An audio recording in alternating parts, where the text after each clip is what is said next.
এসআইআরের ধামাকায় বিজেপির দেখা নাই রে, বিজেপির দেখা নাই, কোথাও এক পিস বিজেপি নেই। আর এখন বহু মানুষ বলছেন যে তৃণমূল আর বিজেপির মধ্যেকার সম্পর্ক, বহু মানুষ বলছেন ওই তৃণমূলেরই লোক শুভেন্দু, ও তো তৃণমূল, ওই বিজেপির নেতা কি আছে, মুকুল রায়ের মতো নেতা। তিনি যদি সত্যি বিজেপি গভর্নমেন্টে আসতে চাইতো তাহলে ও এই পিরিয়ডে বাঙালিদের উপর হেনস্থা করতো না। বা আমরা স্পষ্ট হচ্ছে নির্ভুল ভোটার তালিকা চাই, কোনো প্রকৃত ভোটার তাকে বাদ দেওয়া সেটাও যাবে না।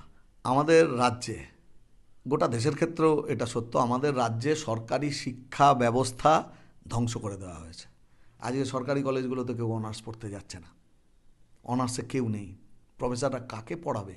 তার মানে শিক্ষা মমতা এবং মোদির কাছে হয়ে গেল এটা পণ্য, এটাকে বেচতে হবে। তাহলে সিস্টেমেটিক্যালি টিএমসি এবং বিজেপি পশ্চিমবাংলার মানুষের বরবাদ করে দিল তার ভবিষ্যৎ। আমরা মানুষের কাছে বলতে চাই, আমাদের ভবিষ্যতের জন্য এই দুই সরকার, দুটো দল কত ডেঞ্জারাস। আপনি চারিদিকে ঘুরে দেখুন, সব জায়গায়, গোটা রাজ্যের কোথাও বিজেপিকে আপনি দেখতে পাবেন না। আমি এই গাড়ি এখন আস্তে আস্তে ভাবছিলাম, ওই বারান্দায় রোদ্দুর গানটার কথা মনে পড়ছিল, যে তোমার দেখা নাই রে, তাই এসআইআরের ধামাকায় বিজেপির দেখা নাই রে, বিজেপির দেখা নাই, কোথাও এক পিস বিজেপি নেই। তাহলে এই পার্টিটা কি টিভির পার্টি? টিভি চ্যানেলের মালিক ওর বলে যা ইচ্ছে তাই করবে? ও হেনস্থা করলো, মানুষকে এই বিপর্যয়ের মধ্যে ফেলবার পরে একটা জায়গায় একটা লোকের একটা ফর্ম ফিল আপ করবার মতো যোগ্যতা, ক্ষমতা, লোক যে পার্টিটা নেই, সেই পার্টিকে মানুষের কিসে লাগবে? ও তো মানুষের বিপদের দিনে, মানুষের হোমে, যজ্ঞে কিছুতে লাগে না, একটা ফালতু পার্টি। তাহলে এই পার্টিটাকে দিয়ে তৃণমূলকে সরাবে, যার নিচে একটা লোক নেই, বুথে একটা লোক নেই, একটা সহায়তা ক্যাম্প করতে পারে না, 50টা লোকের ফর্ম ফিল আপ করে দিতে পারে না। তাহলে একে যদি কেউ ক্ষমতাটা দিতে যায়, তাহলে কে ওর ক্ষমতাটা এনজয় করবে? কে? তৃণমূল করবে। এটাই হচ্ছে ব্যাপার। এখন বহু মানুষ বলছেন যে তৃণমূল আর বিজেপির মধ্যেকার সম্পর্ক, বহু মানুষ বলছেন এর ঠিক আগে, এসআইআরের ঠিক আগে কী করলো, চারিদিকে বিজেপি বাঙালিদের ওপর আক্রমণ করলো। যেখানে যেখানে বিজেপির গভর্নমেন্ট আছে সেখানে সেখানে বাঙালির টার্গেট, বুক পকেটে আধার কার্ড নিয়ে ঘুরে বেড়াচ্ছে। কী ব্যাপার না, বাংলায় কথা বলি, রাস্তাঘাটে ধরা পড়তে পারি, ওই জন্য নিয়ে বেড়াচ্ছে। কেন? রবীন্দ্রনাথের গান গাওয়ার জন্য জেলখানাতে পাঠিয়ে দিল। আচ্ছা, আমি এটা অনেকবার বলি যে 6 মাস বাদে ইলেকশান বা 7 মাস বাদে ইলেকশান, সেই ইলেকশানে অনেকে মনে করেন বিজেপি দারুণ লড়াই করছে টিভি দেখে, যে ওই তৃণমূলেরই লোক শুভেন্দু, ও তো তৃণমূল, ওই বিজেপির নেতা কি আছে, মুকুল রায়ের মতো নেতা, 3 দিন বাদে আবার কালীঘাট করবে। তো আসলে কালীঘাট আর গেরুয়া শিবির এই সব এক, মানুষ বুঝছেন, আবার কখনো কখনো নড়ে যায়। কিন্তু এই প্রক্রিয়ার মধ্যেই যখন হেনস্থা হচ্ছে, তখন 21শে জুলাই মিটিং মমতার। সে মিটিংয়ে কী বললো হচ্ছে যে আমি বাংলার সংস্কৃতি রক্ষার জন্য লড়াই করব 26 সাল অবধি। তাহলে ও গোটা দেশ জুড়ে বাঙালি পেটাবে, আর এখানে বাঙালি অস্মিতা, বাঙালি সংস্কৃতি তাকে রক্ষার জন্য 26 অবধি লড়াই করবে। তাহলে এটা ভোট প্রজেক্ট হলো না? তাহলে এই বাইনারিটা সেল করছে মিডিয়া। এই মিডিয়া মালিকেরা এদের মতোই নগ্ন, নির্লজ্জ। এখানে সাংবাদিকতার যে নিরপেক্ষতা, এটাকে উঠিয়ে দেওয়া হয়েছে। সব কিছু পণ্য, পয়সা দাও সব হবে। তাহলে এদের নিরপেক্ষতা আজকে আর কিচ্ছু নেই। তাহলে গোটা দেশের ক্ষেত্রেও সত্য, মোদি যা বলবে তাই বলতে হবে সবাইকে, আর তা নইলে মিডিয়া বন্ধ হয়ে যাবে, নইলে সে দেশদ্রোহী হয়ে যাবে। তা হবে। তা আমার প্রশ্নটা হচ্ছে যে যদি সত্যি বিজেপি গভর্নমেন্টে আসতে চাইতো তাহলে ও এই পিরিয়ডে বাঙালিদের ওপর হেনস্থা করতো না, বাঙালি সংস্কৃতির ওপরে আঘাত করতো না, রবীন্দ্রনাথকে আক্রমণ করতো না। রবীন্দ্রনাথকে সিলেবাস থেকে বাদ দিয়ে দিচ্ছে, রবীন্দ্রনাথের গান গাওয়া অপরাধ। এইটা করে বাঙালির মন জেতা যায় না। বাঙালির কাছে তুমি এটা যারা বলবে তারা বাঙালির এনিমি হিসেবে চিহ্নিত হয়ে যাবে বহু মানুষের কাছে, এবং হচ্ছেও তাই। একটা বিরাট অংশ বাঙালি মানুষ তারা বিজেপিকে বাঙালি বিরোধী পার্টি হিসেবে মনে করছে। এটাই তৃণমূল করাচ্ছে। তাহলে বিজেপির লক্ষ্যটা কী আসলে? আসলে এই প্রাদেশিকতাটা সামনে আসুক, বাংলাভাষী অবাংলাভাষী মানুষের মধ্যে একটা বিরোধমূলক সম্পর্কের জন্ম হোক, একদিকে হিন্দু মুসলমান বিরোধমূলক সম্পর্ক, এদেশি উদ্বাস্তু তার মধ্যে বিরোধমূলক সম্পর্ক, তপশিলি জাতি উপজাতি বা কমিউনিটিগুলোর মধ্যে কে এই কাস্টের মধ্যে থাকবে, কে কাস্টের মধ্যে থাকতে পারবে না, তাই নিয়ে বিরোধ। এই সবকটা বিরোধের দুই অংশের দাবিদার হয়ে উঠবে হচ্ছে একটা টিএমসি, একটা বিজেপি। সমাজ গোল্লায় যাক, শিক্ষা, স্বাস্থ্য, কর্মসংস্থান, কৃষি, শিল্প, পরিষেবা সব ধ্বংস হোক, চুরি জুচ্চুরি দুর্নীতি সেগুলো সীমাহীনভাবে চলতে থাকুক, এ পার থেকে ও পার, এই দল থেকে ওই দল বদলের খেলা চলতেই থাকুক, কিন্তু মানুষ আতঙ্কগ্রস্ত থাক, তার নিজের শিকড় উপড়ে যেতে পারে, ভীত থাক। আর দরিদ্র মানুষ, তার কাছে আমি কিছুটা সাহায্য, বললাম এটা আমি বিরাট মহানুভব হচ্ছি। তা এই সব মিলিয়ে একটা বাইনারি। কাজেই এসআইআর এই প্রক্রিয়াতে বিহার, আমার লাস্ট এটাই প্রসঙ্গে কথা, বিহারে 65 লক্ষ লোক বাদ গেল।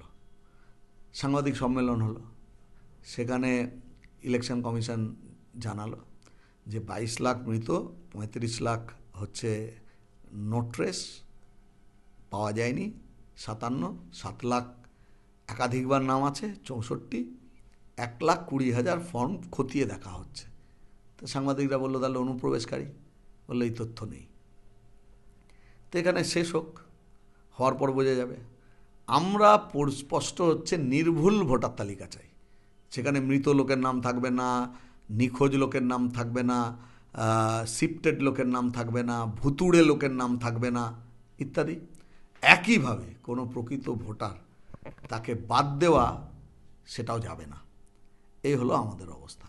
তবে একদম এসআই প্রসঙ্গে আরেকটি যে বিষয় টানবো, যে একদিকে যেরকম দেখা যাচ্ছে এসএসসি দুর্নীতির কারণে একাধিক স্কুলে শিক্ষক নেই, অপরদিকে এই এসআইয়ের প্রক্রিয়া বিএলও নিয়োগ করতে গিয়ে একাধিক স্কুলে সেখানেও শিক্ষকহীনতায় ভুগছে। বলছি শিক্ষা ব্যবস্থা তো এই এসআইয়ের প্রক্রিয়ার জন্য তো বিশেষভাবে ক্ষতি হচ্ছে। এটাই হচ্ছে মানুষকে খুব ভালো প্রশ্ন। আমাদের রাজ্যে, গোটা দেশের ক্ষেত্রেও এটা সত্য, আমাদের রাজ্যে সরকারি শিক্ষা ব্যবস্থা ধ্বংস করে দেওয়া হয়েছে। এই যে এসএসসি পরীক্ষা হলো 14 বছরে 2বার, তাও সেটা পলিউটেড, টাকা পয়সা নিয়ে নিয়োগ করবার মধ্যে দিয়ে যে অবস্থা হলো, স্কুলগুলোতে এখন টিচার নেই।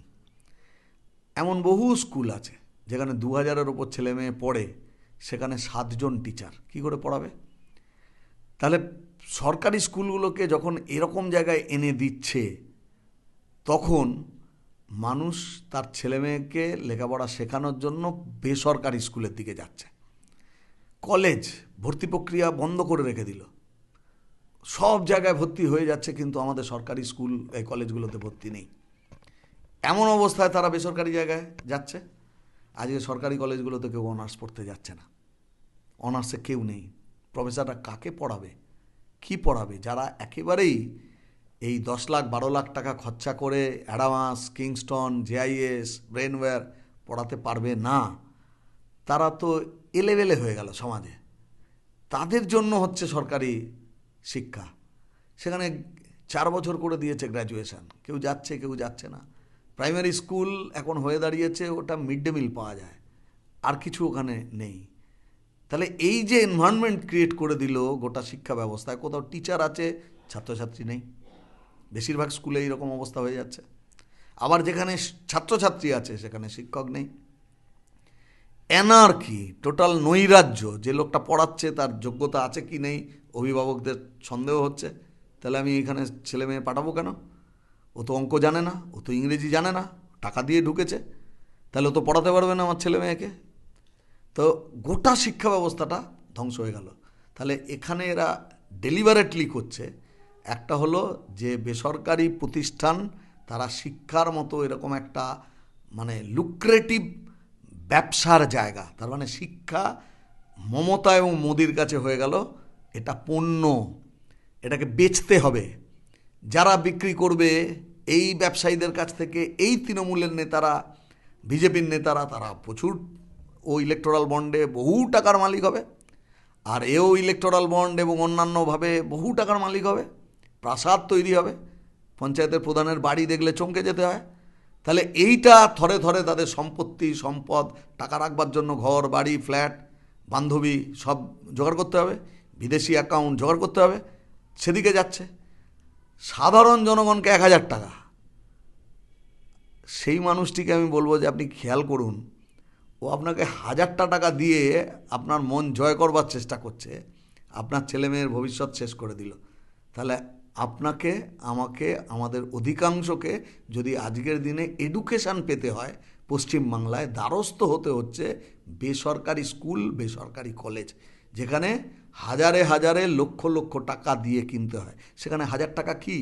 তাহলে আমি 1,000 টাকা দিলাম, কিন্তু আপনার কাছ থেকে অনেক গুণ বেশি বার করে নিলাম, আর আপনাকে ছিবড়ে করে ফেলে দিলাম, কারণ আপনার লক্ষ লক্ষ খরচা করার ক্ষমতা নেই।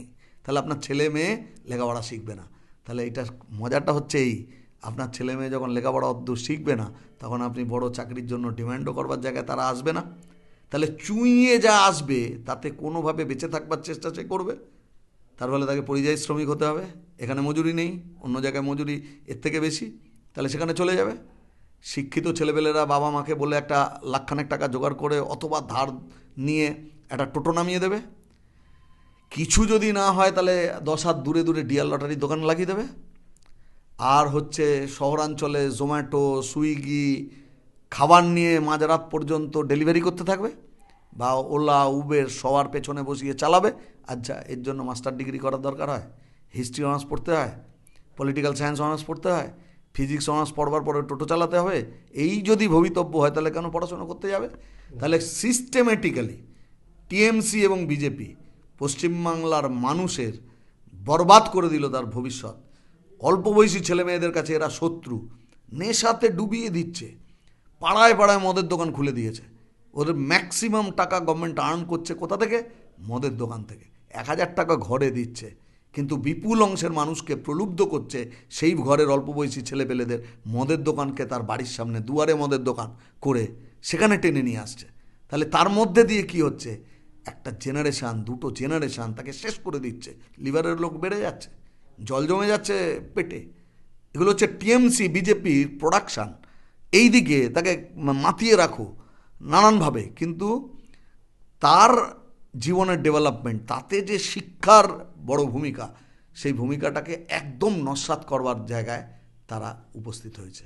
কাজে এটাও আমরা মানুষের কাছে বলতে চাই, আমাদের ভবিষ্যতের জন্য এই দুই সরকার, দুটো দল কত ডেঞ্জারাস।